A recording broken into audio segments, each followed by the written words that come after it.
Hello friends, welcome to my channel. எல்லோரும் எப்படி இருக்கீங்க? நான் ரொம்ப நல்லா இருக்கேன். இன்றைக்கி நம்ம தக்காளி பச்சடி எப்படி செய்கிறது தான் பார்க்க போகிறோம். வாங்க பார்க்கலாம். கடாயில் 3 டேபிள் ஸ்பூன் கடலெண்ணெய் சேர்த்துக்கோங்க. கடலெண்ணெய் நல்லா சூடானதும் 2 பெரிய தக்காளியை 4 கட் பண்ணி இந்த மாதிரி ஒன்று ஒன்றா சேர்த்துக்கோங்க.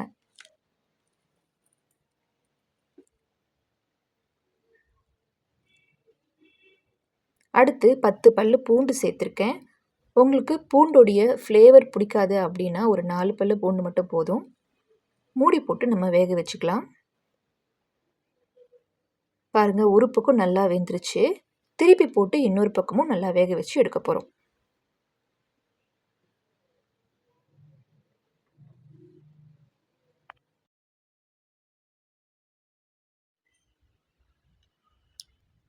பாருங்கள், தக்காளி 2 பக்கமும் நல்லா வதங்கி வந்துடுச்சு.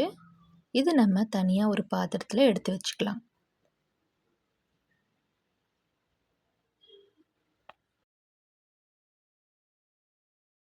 தக்காளி ஆறுனதும் மேலே இருக்க தோலெல்லாம் ரிமூவ் பண்ணிவிட்டு ஓரமாக எடுத்து வச்சுக்கோங்க. தக்காளி வதங்கின எண்ணெயிலேயே 1 டேபிள் ஸ்பூன் தனி மிளகாய் சேர்த்துட்டு ஒரு செகண்ட்லேயே ஸ்டவ் ஆஃப் பண்ணிவிடுங்க.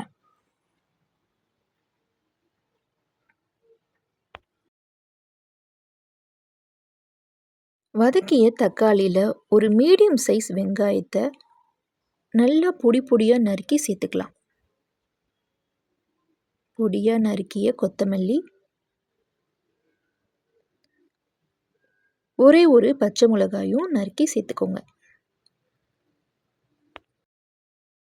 தேவையான அளவு உப்பு சேர்த்துக்கோங்க. எண்ணெயில் வாட்டிய மிளகாய் தூளும் சேர்த்துக்கோங்க. இது எல்லாத்தையும் ஸ்பூனை வச்சு நல்லா மசிச்சு எடுத்துக்கோங்க.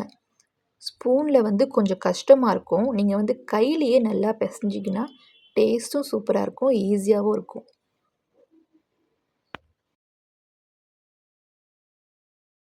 அவ்வளோதாங்க, நம்மளுடைய பச்சடி ரெடி ஆயிடுச்சு. இது பார்த்திங்கன்னா தோசைக்கு, இட்லிக்கு, சப்பாத்திக்கு, ப்ரெட்டுக்குன்னு எல்லாத்துக்குமே ரொம்ப சூப்பராக இருக்கும். இன்றைக்கி நைட்டு மறக்காமல் இந்த பச்சடி செஞ்சு பாருங்கள். ஒரு தோசை சாப்பிட்றவங்க கண்டிப்பாக அளவே இல்லாமல் சாப்பிடுவாங்க. இந்த வீடியோ பிடிச்சிருந்துச்சுன்னா லைக் பண்ணுங்கள், ஷேர் பண்ணுங்கள். என்னுடைய சேனலை மறக்காமல் சப்ஸ்கிரைப் பண்ணிக்கோங்க. தேங்க்ஸ் ஃபார் வாட்சிங்.